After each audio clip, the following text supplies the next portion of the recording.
Salut, c'est Laurette. Aujourd'hui sur recette zéro déchet, on va faire une cassera oignon tomate et une sauce aux parures. Pour cette recette, il nous faut de la semoule extra fine, de l'huile d'olive, de la fleur de sel, du persil, de la crème épaisse, des tomates confites. Il va nous falloir de la mozzarella, un peu d'eau, des oignons, du vin blanc et du bouillon de volaille. Allez, la cassera, qu'est-ce que c'est, me direz-vous? C'est un pain traditionnel algérien à base de semoule. Ici, on va s'amuser un peu à le revisiter version galette fourrée avec des tomates confites et des oignons. Et surtout, vu qu'on est en zéro déchet, on va faire une petite sauce avec les parures pour accompagner tout ça. Première étape, on va faire notre cassera. Pour ça, on vient mettre la semoule extra fine sur le plan de travail. On creuse un petit puits, on va rajouter un petit peu d'eau, l'huile d'olive, le sel et on commence à pétrir. On vient ensuite ajouter le reste de l'eau au fur et à mesure et là, on finit de pétrir pour obtenir une pâte bien homogène. Là, la pâte est bien pétrie, on va pouvoir commencer à faire la farce. Pour notre garniture, on vient éplucher et ciseler 3 oignons, on garde bien les parures. On va aussi venir tailler des tomates confites en petits dés. On va mettre avec un filet d'huile, oignons et tomates dans une poêle et on va les laisser confire gentiment.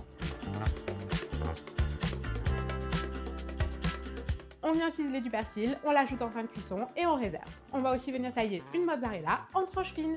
Pour le montage de notre galette de cassera, on va venir séparer la pâte en deux, les étaler en 2 disques. On va venir déposer la garniture et les lamelles de mozza au milieu de l'une d'elles. On recouvre avec l'autre, on soude bien les bordures et on taille pour obtenir un cercle.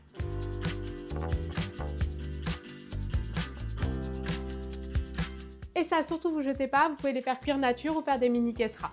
Là, on va faire cuire ça dans une poêle bien chaude, sans matière grasse. On pense à tourner régulièrement notre cassera pour qu'elle soit uniforme au niveau de la cuisson.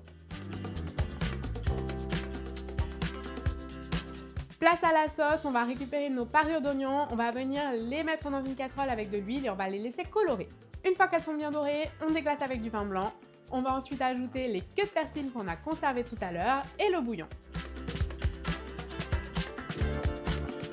Là, on va laisser cuire comme ça une dizaine de minutes et on va filtrer. On remet tout ça dans la casserole, on laisse réduire et on finit par crémer.